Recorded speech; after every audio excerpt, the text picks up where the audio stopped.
কোন মালিক আছে যে মালিকের অপরাধ করার পরে মালিক আপনাকে চাকরিতে রাখবে, আপনাকে দোকানপাটে রাখবে, ব্যবসা বাণিজ্যে আপনাকে রাখবে, কর্মচারী হিসাবে থাকতে পারবেন, এমন সুযোগ নাই।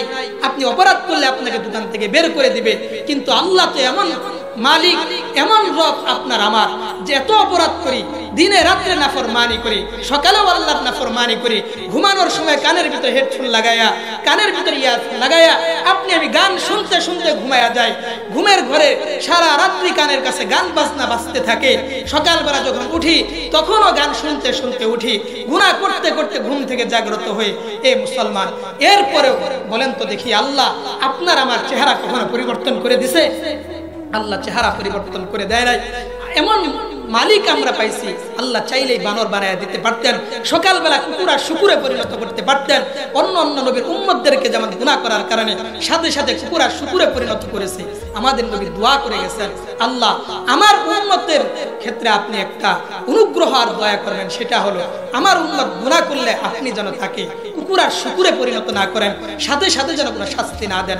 আল্লাহর পয়গম্বরের দোয়ার কারণে এত এত গুনাহ করার পরেও মুসলমান আপনাকে আমাকে আল্লাহ কুকুর আর শুকুরে পরিণত করে না।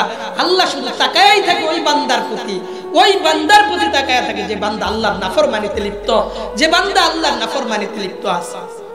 বান্দা জিনা করতে থাকে, আল্লাহ তাকায়া থাকে বান্দা এই জিনার পরে আমি আল্লাহকে স্মরণ করে কিনা, আমি আল্লাহর কাছে তওবা করে কিনা, অনুতপ্ত হয় কিনা, চুরি করার পরে বান্দা অনুতপ্ত হয় কিনা, চুগলখড়ি করার পরে অনুতপ্ত হয় কিনা। আল্লাহ শুধু বান্দার জিহ্বার দিকে তাকায়া থাকে। কখন এই বান্দা শুধুমাত্র এই জিহ্বাটা দিয়া একবার বলবে আস্তাগফিরুল্লাহ, এতটুকু শুধু বলবে, আর আমি আল্লাহ তাআলার সাথে সাথে তাকে মাফ করে। এমন মালিক আর খোদা পাওয়ার পরেও, এমন রব পাওয়ার পরে আফসোসের ব্যাপার, আমরা ওই রবকে ভুলে গেছি, আল্লাহ তাআলার নাফরমানিতে সদা সর্বদা লিপ্ত।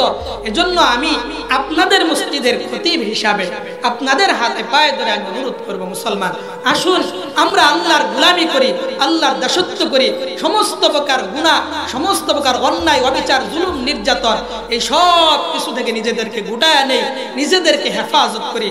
আল্লাহ পাক রব্বুল আলামিন আমাদেরকে বুঝবার এবং আমল করবার তৌফিক দান করুন। সকলে বলেন আমিন।